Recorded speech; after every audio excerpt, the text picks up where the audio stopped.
The wolf was already behind him when he realized he wasn't alone. Not in front of him, not somewhere deep in the trees. Behind him. The forest had gone silent 5 seconds earlier. No wind, no insects, no leaves moving. The kind of silence that doesn't belong in nature. The kind that presses against your ears until your heartbeat sounds like a drum. Ethan didn't turn around immediately. He had learned that rule as a child. Never spin fast, never show panic. Predators react to sudden movement. But something was wrong. He couldn't hear breathing, couldn't hear steps, couldn't hear anything. Yet every nerve in his spine screamed that something massive was standing just a few feet behind him. His flashlight trembled slightly as he tightened his grip. The beam cut through the dark pines ahead, illuminating fog drifting low across the forest floor. He counted in his head. 1, 2, 3. Then he turned, and the wolf was closer than fear had prepared him for. It wasn't charging, it wasn't snarling, it wasn't showing its teeth. It was watching him. Golden eyes. Not glowing like in cheap horror stories. Not supernatural, just alive, intelligent, focused. The animal stood so still it looked carved from shadow. Thick fur dark as wet stone, shoulders broad, larger than any wolf Ethan had ever seen in photos.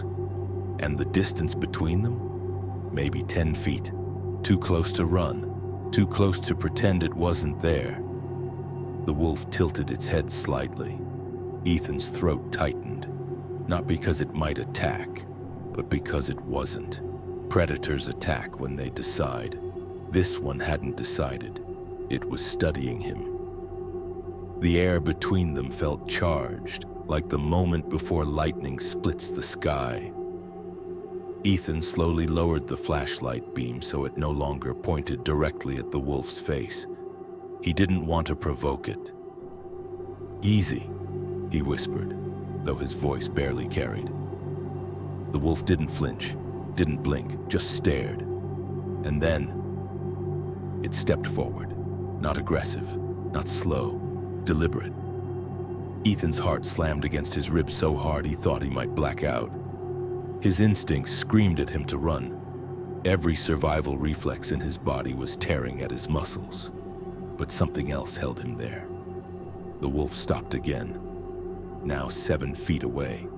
Its eyes shifted, not to his face, to his hands, to the blood. Ethan followed its gaze, the blood soaking through his sleeve. That's when the memory crashed back in. The fall, the broken trail marker, the sharp edge of rock tearing into his arm. He wasn't just a man in the forest, he was an injured animal. And predators don't ignore weakness. The wolf inhaled deeply, testing his scent. Ethan braced himself. This was the moment. This was when it would lunge. This was when teeth would close around his throat and the forest would swallow the sound. But it didn't move. Instead, it slowly circled him. Not hunting, inspecting. The flashlight beam followed the massive body as it moved through the fog.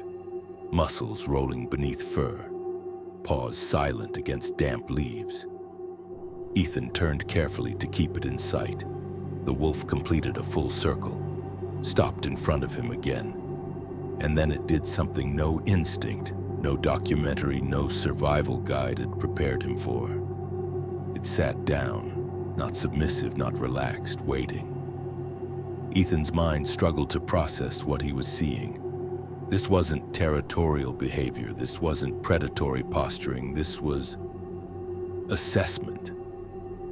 The wolf's ears twitched, its head lifted slightly. It wasn't focused on Ethan anymore, it was listening.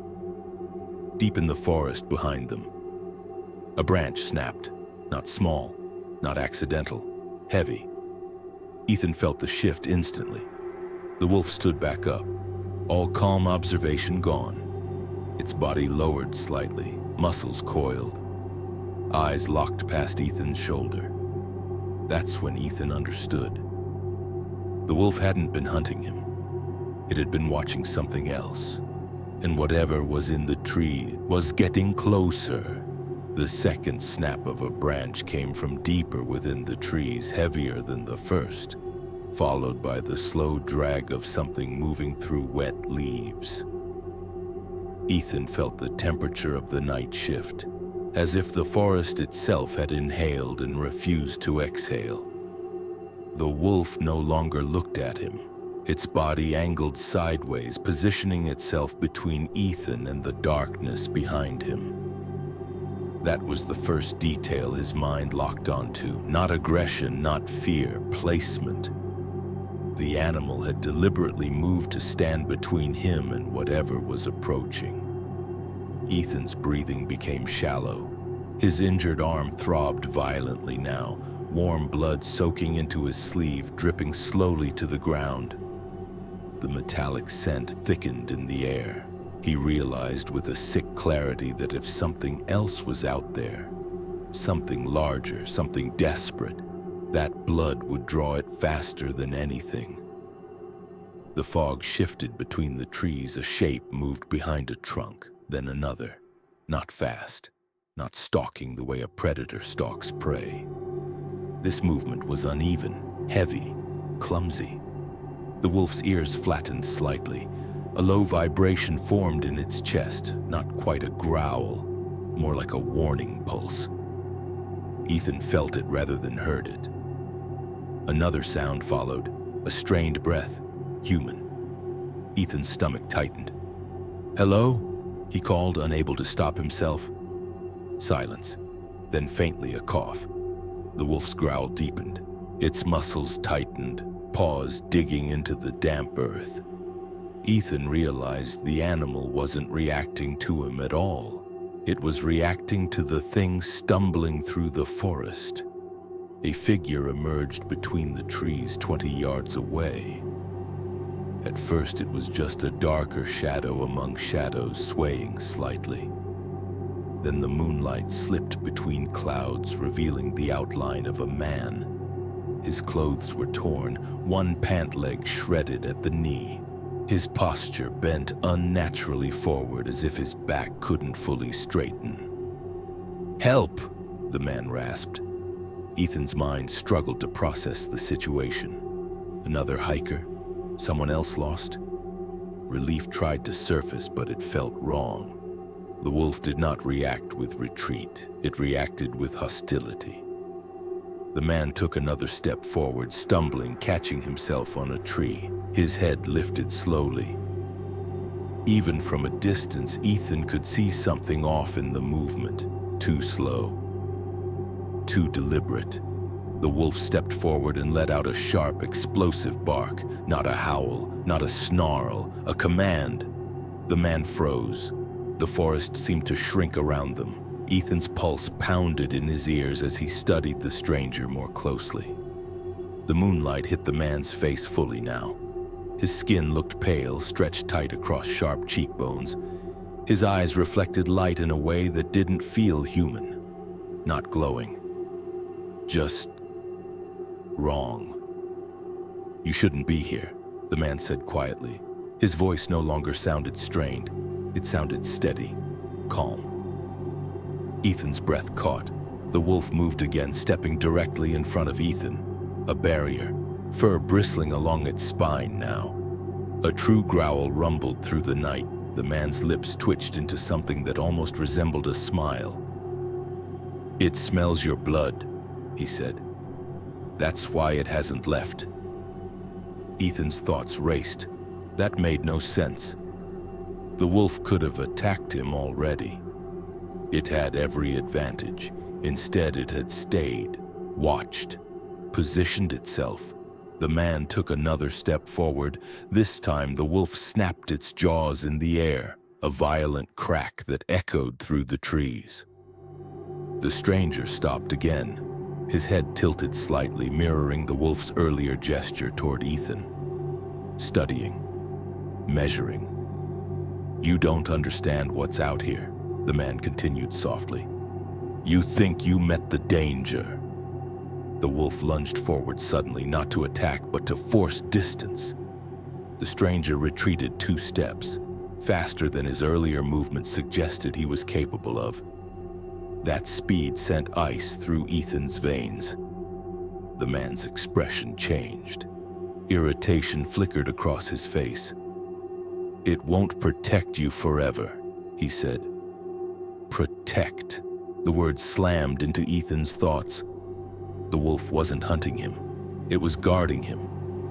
The realization twisted everything he thought he understood about predators, about survival, about this forest.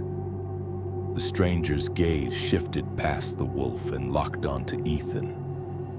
For a moment, Ethan felt pinned in place by something heavier than fear. There was hunger in that stare, but not the animal kind. It felt calculating, intentional. "Come here," the man said quietly. Ethan didn't move. The wolf lowered its head and bared its teeth fully now, a raw, violent snarl tearing from its throat. The sound vibrated in Ethan's chest. It wasn't warning anymore. It was threat. The stranger's face hardened.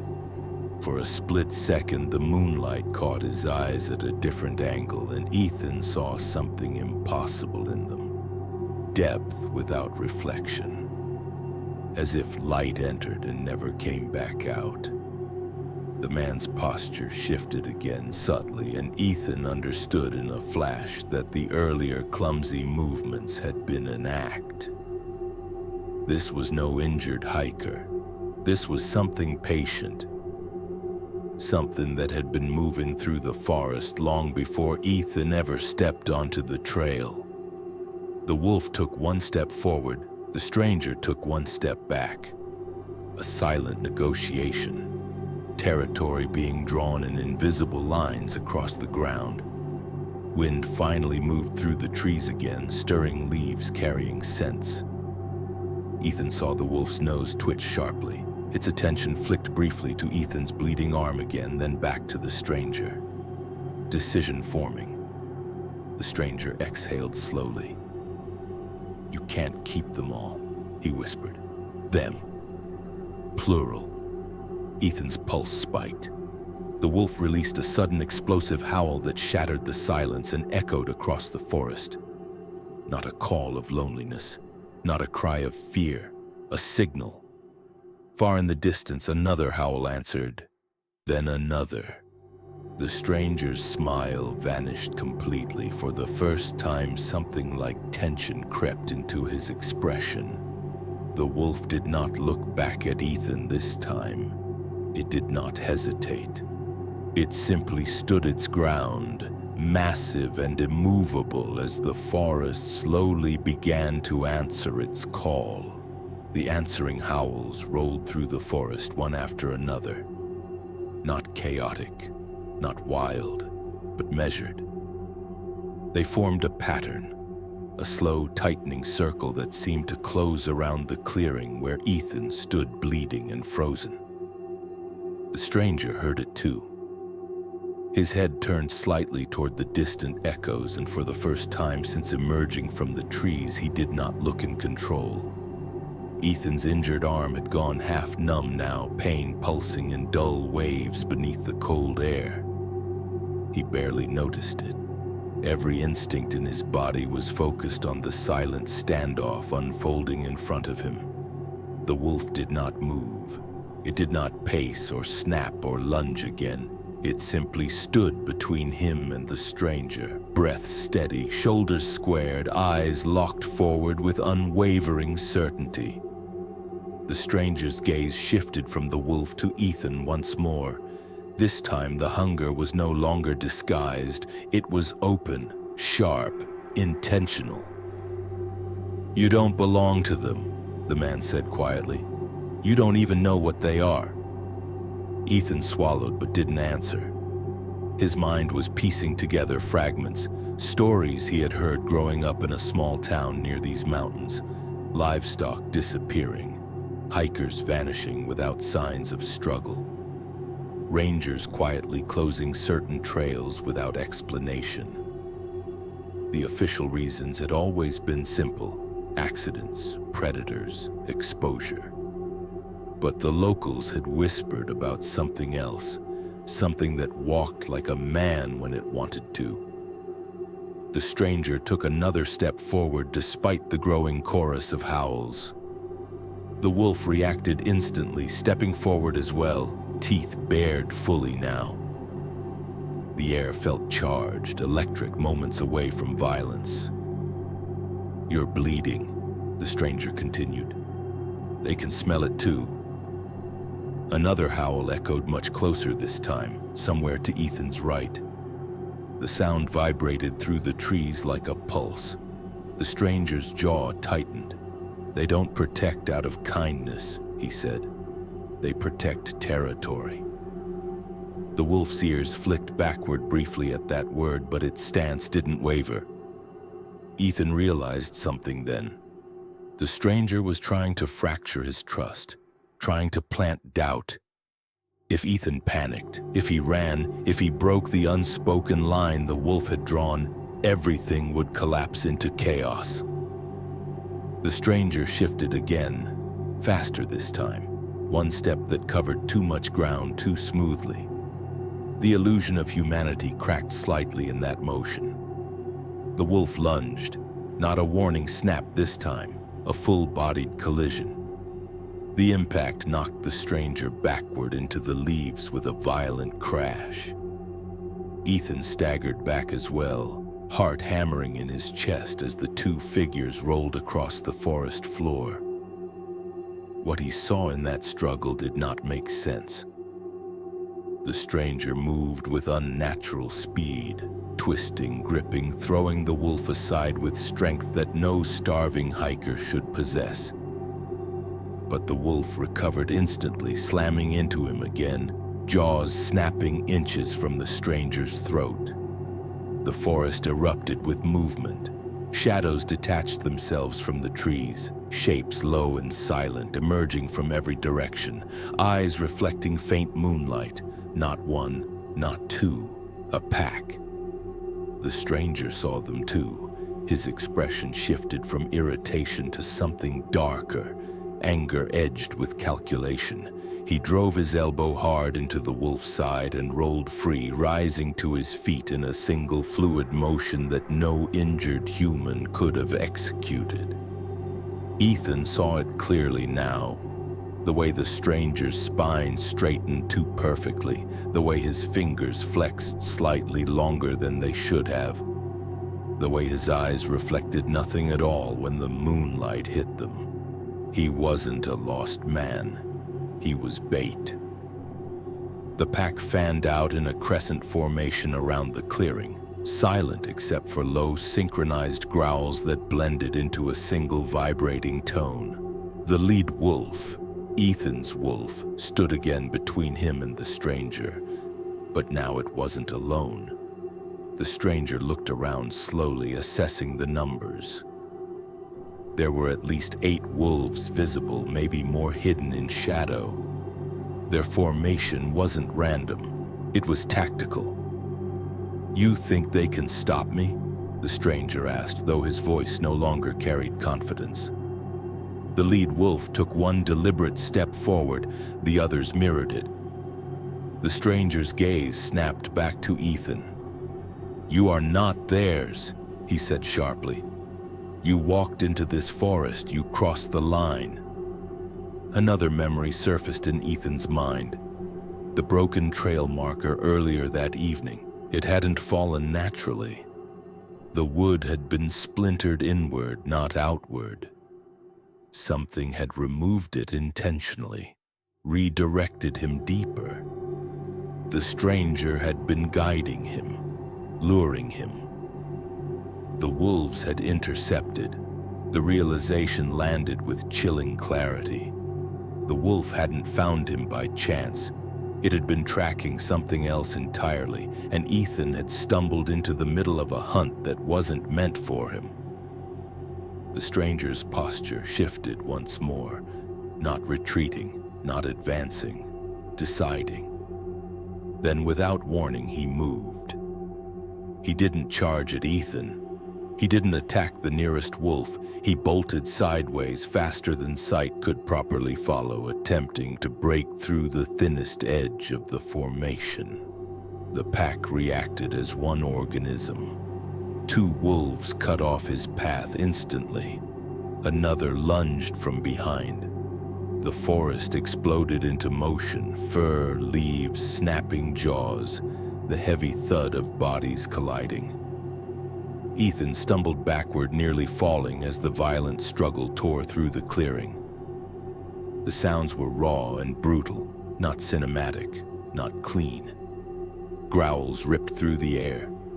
The stranger let out a sound that began human and twisted into something else entirely.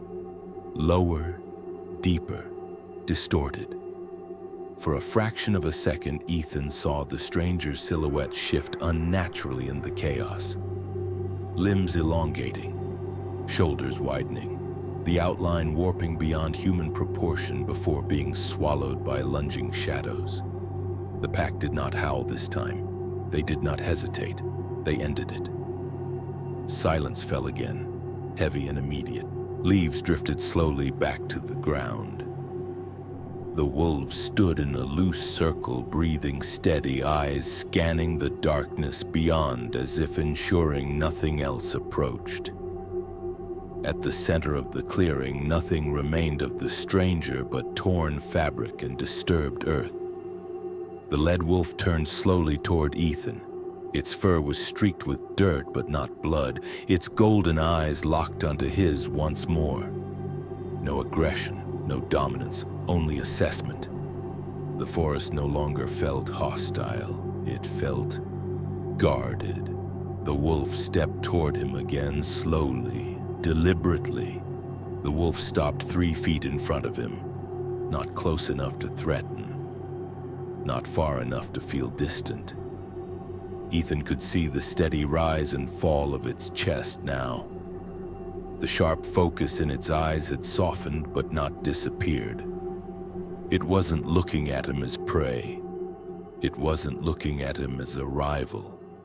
It was deciding something. The rest of the pack lingered at the edge of the clearing, shadows between trees, silent and disciplined. They weren't celebrating. They weren't feeding. Whatever the stranger had been, he wasn't meat. Ethan's legs finally gave in to the adrenaline crash and he sank slowly to one knee. The world tilted for a second before stabilizing.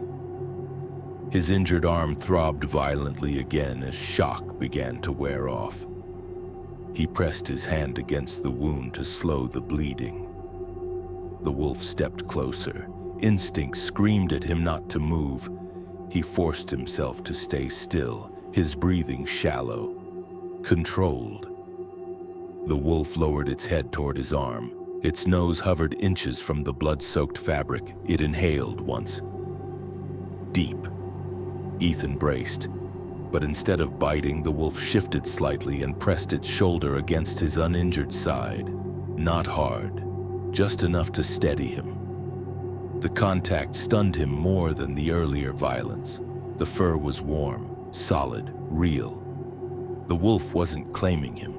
It was supporting him. Slowly, deliberately, the animal began guiding him, one step then another, nudging him toward a narrow opening between the trees. Ethan staggered but followed. He didn't question it. Something in him understood that if he collapsed here alone, the forest would eventually reclaim him, guardian or not. The pack moved with them, spreading out again, forming a silent perimeter as they walked. No howls now, no growls, just movement, purposeful. Minutes passed, maybe more. Time blurred in the darkness, the trees thinned gradually, and Ethan began to hear something faint in the distance. Not wind, not water, an engine, a search vehicle. Flashlights flickered between trunks ahead, human voices calling out names that sounded almost unfamiliar to him now. The wolf stopped at the edge of the forest line. The pack halted with it. Ethan stumbled forward another step into the faint glow of artificial light. He turned back instinctively. The wolf stood there, half-shadowed, eyes reflecting the approaching beams. For a long moment, they simply looked at each other. There was no gratitude in the wolf's stare, no affection, no bond formed from survival.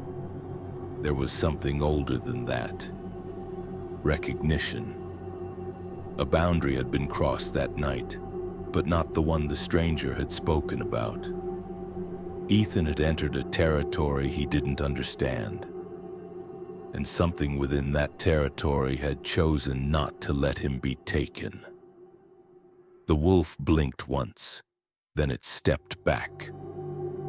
The pack dissolved into the trees without a sound, vanishing as if they had never existed. Moments later, searchlights broke fully through the clearing. Voices reached him, hands grabbed his shoulders. Questions poured over him.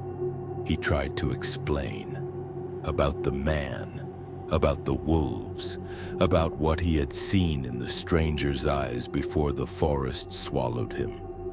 But when the rangers searched the area the next morning, they found no body, no blood, no tracks that made sense, only a broken trail marker, splintered inward, as if something had tried to redirect whoever walked that path.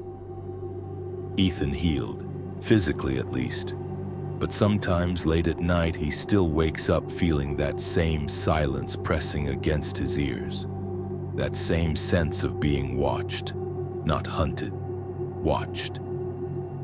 And somewhere beyond the edge of town, deep in the forest where light struggles to stay, golden eyes still scan the dark, not looking for him, not waiting for him, but remembering.